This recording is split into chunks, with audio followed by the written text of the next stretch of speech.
Thank you very much. Your Majesty, thank you for being with us today. Very much appreciated. This is our second meeting since my inauguration, but our first at the White House. Very special place, I can tell you that. I've gotten to know it well. Long hours, very special. It's really an honor to welcome you here today, but before we begin, let me say a few words about recent events. Yesterday, a chemical attack that was so horrific in Syria against innocent people, including women, small children, and even beautiful little babies. Their deaths was an affront to humanity. These heinous actions by the Assad regime cannot be tolerated. The United States stands with our allies across the globe to condemn this horrific attack and all other horrific attacks for that matter. Your Majesty, Jordanians are known for their legendary hospitality, and we will do our very best to be equally gracious hosts. They're also known, however, I have to say this, for their fighting ability, and you are a great warrior, and we appreciate it. Thank you. The historical ties and close friendship between our two countries dates back 3/4 of a century. In that time, the Middle East has faced many periods of crisis and unrest, perhaps never like it is today, however. Through them all, America has looked to Jordan as a valued partner, an advocate for the values of civilization, and a source of stability and hope. I am deeply committed to preserving our strong relationship, which I will, and to strengthening America's long-standing support for Jordan. And you do have tremendous support within our country, I can tell you that. As we know, the Middle East and the entire world is faced with one of its gravest threats in many, many years.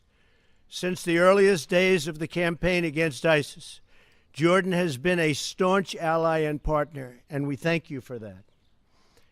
Jordanian service members have made tremendous sacrifices in this battle against the enemies of civilization. And I want to thank all of them for their really just incredible courage. So many have been lost, and we pay homage. So many. In King Abdullah, America is blessed with a thoughtful and determined partner.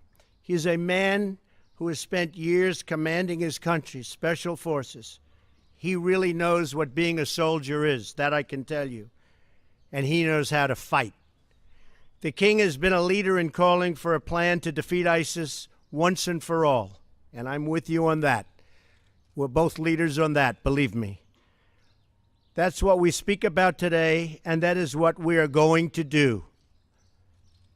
And it'll be a shorter fight than a lot of people are thinking about. Believe me, we've made tremendous strides, as we discussed. As you know, we had a very, very fine delegation come over from Egypt and also from Iraq. And they said more has been done in the last 6 weeks than has been done in years with the previous administration. And believe me, we're going to keep it that way. We will destroy ISIS, and we will protect civilization. We have no choice. We will protect civilization. King Abdullah and I also discussed measures to combat the evil and ideology that inspires ISIS and plagues our planet. In addition, we also acknowledge the vital role that Jordan has played in hosting refugees from the conflict in Syria. We have just announced that the United States will contribute additional funds to Jordan for humanitarian assistance. This aid will help countries like Jordan host refugees until it is safe for them to return home. The refugees want to return home. I know that from so many other instances. They want to return back to their home. And that's a goal of any responsible refugee policy. Finally, as we discussed, to advance the cause of peace in the Middle East, including peace between the Israelis and the Palestinians. And I'm working very, very hard on trying to finally create peace between the Palestinians and Israel. And I think we'll be successful. I hope to be successful, I can tell you that. The King has been a really tireless advocate for a solution. He's going to help me with that and help me at the highest level. And we will be consulting with him very closely in the days ahead. King Abdullah, I want to take this opportunity to thank you for your partnership. Working together, the United States and Jordan can help bring peace and stability to the Middle East and, in fact, the entire world, and we will do that. Thank you very, very much for being with us.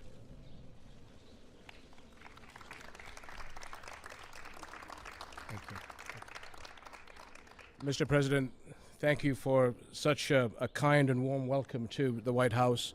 I fondly remember the meetings we've had many years ago and more recently several months ago. You've always been a generous host and have always looked after us. We are very delighted with the way the discussions have gone so far, and we're delighted to be here in such a wonderful setting and such a beautiful day, which I think is a tremendous mark of how we are going to move into the future. We've had a very good round of talks today, and I'm looking forward to continuing these discussions later on in our meetings after the press conference. What I do want to say is how much we deeply appreciate the close relations we have with the United States, with you, Mr. President, and with the American people. This is a strategic partnership that we call and keep very close to our hearts, and it is a partnership on so many levels that we will continue, I think, with the frank discussions that we had today to improve on as we face the challenges of the future. And I am very delighted for your vision, your holistic approach to all the challenges in our region, and to the dedication of your team in being able to translate your policy into actions successfully, hopefully, as we move forward. The challenges we face today are many and not exclusive to my region, as I've just mentioned. They are global, and particularly the threats to global security. Terrorism has no borders, no nationality, no religion, and therefore joint action with a holistic approach, as I had just mentioned, Mr. President, is crucial. I am very delighted that you have the vision to be able to move in that direction, and I think that the world will be in a very good place as we move with all these challenges ahead. No doubt, with all the challenges that we face in the world, the role of the U.S. is key to all the issues that we have around the world. But it's not just the fact that we should expect the United States to do all the heavy lifting. The heavy lifting has to be done by all of us in the international community to support the United States in being able to translate that vision into the right direction. So there's a lot of responsibility for all of us in the international community to support the President, the administration, and the American people to bring brighter days to all of us. We are very encouraged with the President's determination to support Arab and Muslim states in the fight against terrorism. But it is not only the fight of terrorism inside of our societies, but we as Arab Muslim states standing behind the international community in being able to defeat this international scourge.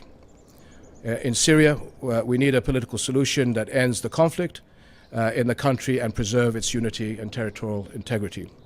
As the President mentioned, the issue we discussed was the Israeli-Palestinian conflict, which is essentially the core conflict in our region. And the President's early engagement is beginning in bringing the Palestinians and Israelis together has been a very encouraging sign for all of us. And I think, sir, it was that initiative that allowed us at the Arab Summit last week to extend through the Arab Peace Initiative the message of peace to Israel, which we all hopefully will work together to make that come about. All Arab countries relaunched the Arab Peace Initiative, I said last week. It offers a historic reconciliation between Israel and the Palestinians, as well as all member states of the Arab League. It is the most comprehensive framework for lasting peace, and it ensures statehood for the Palestinians, but also security, acceptance, and normal ties for Israel with all Arab countries and hopefully all Islamic countries. So we appreciate your commitment in all these issues where others have failed. You'll find a strong ally in Jordan in supporting you in all your policies. And if I may just say, as you have on Syria and the gas attack, unfortunately, as you and I both agree, this is another testament to the failure of the international diplomacy to find the solutions to this crisis. But I believe under your leadership, we will be able to unravel this very complicated situation. This has been ongoing for 7 years now, has descended into proxy wars from different parties with dubious agendas. But at the end of the day, as you pointed out, Mr. President, it's the civilians, women and children that are paying the heaviest price. This is happening on our watch, on our conscience, as well as the global community. And I know the passion and emotion that the President has expressed in how this should not be tolerated whatsoever. And this threshold of inhumanity and savagery that are being crossed every day is something that I know the President will not allow to happen wherever it may be. And I fully support and endorse the President in this issue.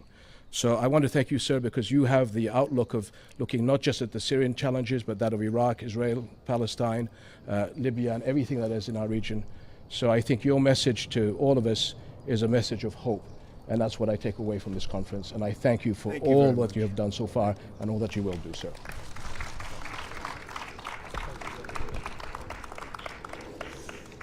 All right, we'll take a few questions. Julie Pace.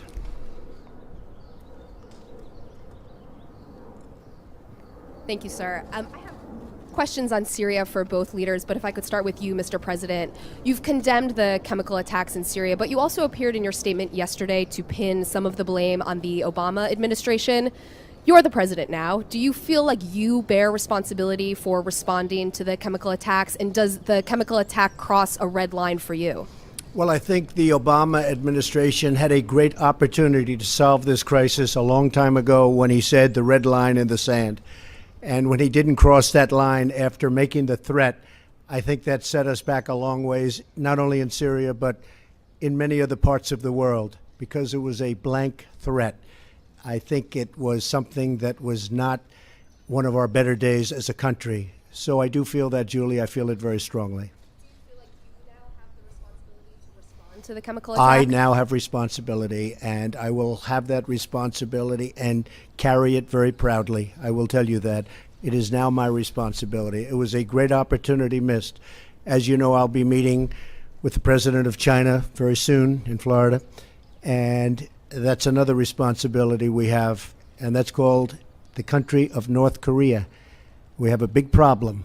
We have somebody that is not doing the right thing. And that's going to be my responsibility. But I'll tell you, that responsibility could have been made a lot easier if it was handled years ago. Before I move on to the king, can I just quickly ask you if the chemical attack crosses a red line for you? It crossed a lot of lines for me. When you kill innocent children, innocent babies, little babies, with a chemical gas that is so lethal, people were shocked to hear what gas it was. That crosses many, many lines, beyond the red line, many, many lines. Thank you very much. And Your Majesty, if I could ask about refugees, your country has really borne the brunt of the refugee crisis in Syria. The president has signed travel bans that would block Syrians from coming to the U.S. If that goes into effect, what would the impact on your country and across the region be? Well, I think as the President pointed out, most, if not all, Syrian refugees actually want to go back to Syria. And that what we're working with the United States and the international community is to be able to stabilize the refugees in our country, give them the tools so that as we're working with the solutions in Syria, we have the ability to be able to send them back as a positive influence into their economies. And again, the President and the Europeans are being very forward-leaning in being able to look after our host community. Tremendous burden on our country, but again, tremendous appreciation to the United States and the Western countries for being able to help us in dealing with that. Dalit, please.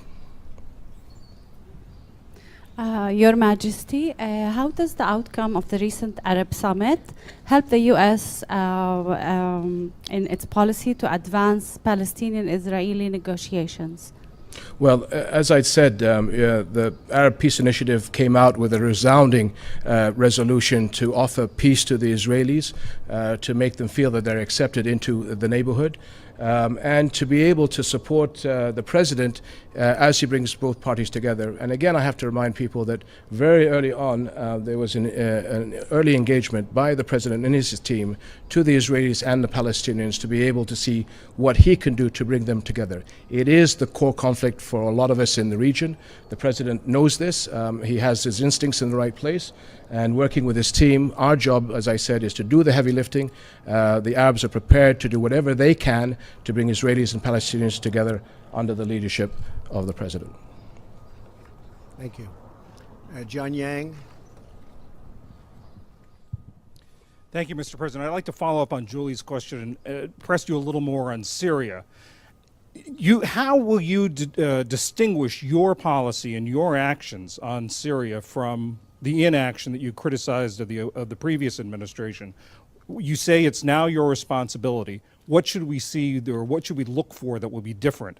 And Your Majesty, I'd like to ask you, what gives you, this is now your second meeting with the president, what gives you the optimism that Mr. Trump will succeed in the Israeli-Palestinian conflict, where so many others have failed before him, to be a broker for peace? I like to think of myself as a very flexible person. I don't have to have one specific way, and if the world changes, I go the same way. I don't change. Well, I do change, and I am flexible, and I'm proud of that flexibility. And I will tell you that attack on children yesterday had a big impact on me. Big impact. That was a horrible, horrible thing. And I've been watching it and seeing it, and it doesn't get any worse than that.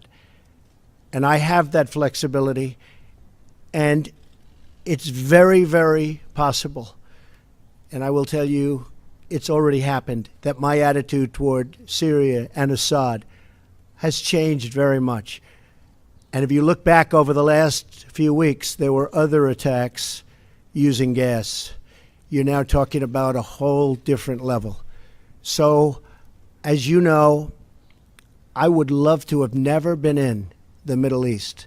I would love to have never seen that whole big situation start. But once it started, we got out the wrong way, and ISIS formed in the vacuum, and lots of bad things happened. I will tell you, what happened yesterday is unacceptable to me. Can I follow up, sir? Last year you seemed to be reluctant to get involved or to intervene in Syria directly. Is that one thing that's changed after yesterday? Well, one of the things I think you've noticed about me is militarily, I don't like to say where I'm going and what I'm doing. And I watched past administrations say, we will attack at such and such a day, at such and such an hour. And you, being a warrior, you would say, why are they saying that? And I'm sure you sat back in Jordan and you said, why are they saying that? I watched Mosul, where the past administration was saying, we will be attacking in 4 months. And I said, why are they doing that? Then a month goes by and they say, we will be attacking in 3 months, and then 2 months, and then we will be attacking next week. And I'm saying, why are they doing that? And as you know, Mosul turned out to be a much harder fight than anyone thought. And a lot of people have been lost in that fight. I'm not saying I'm doing anything one way or the other, but I'm certainly not going to be telling you, as much as I respect you, John. Thank you. Sir, I think on behalf of the President, what I saw was an early engagement by the President and his team with all of us in the region about the challenges between the Israelis and Palestinians. I had the honor of seeing the President and his team again in January, where this was discussed. The President understands the nuances and the challenges. I think he has the courage and the dedication to be able to do this.